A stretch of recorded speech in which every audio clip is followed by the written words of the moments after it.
We have a lot of kids. Just kidding. Thank you. Right here, right here. Oh, Oscar, we saw Canelo dominate the first few rounds and then especially the last few rounds of the fight. Do you think that's what he has to do the whole fight practically, and do you think he can? Yeah, no, I absolutely think he can dominate the whole fight with no problem and then go for the knockout. That's exactly what he wants to do. I think the fact that Canelo only knows, actually Canelo knows several ways of fighting, boxing, moving your head, lateral movements, whatever he can do, he wants to do up in the ring, he does it. And the fact that Golovkin only knows one style and that's it, move forward and get hit a few times and then knock his opponents out. It's very predictable. So I think Canelo's gonna obviously change up his style, and the only way he can change up his style is by being more aggressive.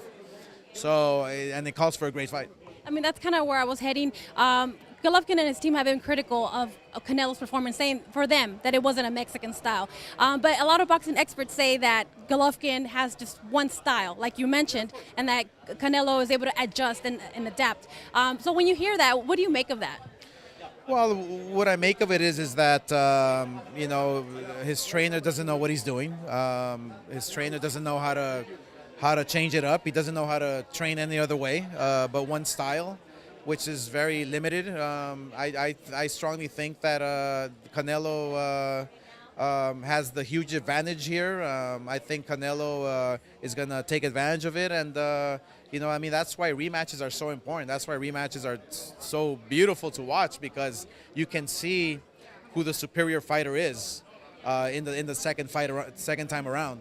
And I strongly feel that Canelo is a much more superior fighter. With this fight, it seems things are obviously way more intense. Both fighters say that they want to knock each other out. I love it. Yes, I love it. So how do you, as a fighter yourself, how do you see this influencing the fight itself? Well, it's gonna be fireworks right from the start.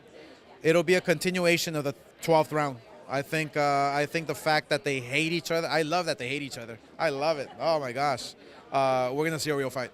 Is there a fight that you can remember that you felt like that you believe your feelings? There were many fights where you train angry, where there's animosity, where you take it up in the ring, and yeah, many fights. I mean, there's countless fights, but I'm glad that Canelo is now involved in one of those fights where he really feels angry and pissed off. Let it out on Golovkin. You watch what he's gonna do. It's gonna be beautiful. What kind of third fight? Do you think it's possible? I don't know. I mean, it depends. I mean, Is there plans on your part? no, there's no plans whatsoever. I have to see how the first fight this fight plans out, and then we'll take it from there. But I'm hoping this fight is a great fight, and then we'll see. You and Sullivan are fighting. If Canelo wins, is the winner of that fight getting a shot at Canelo?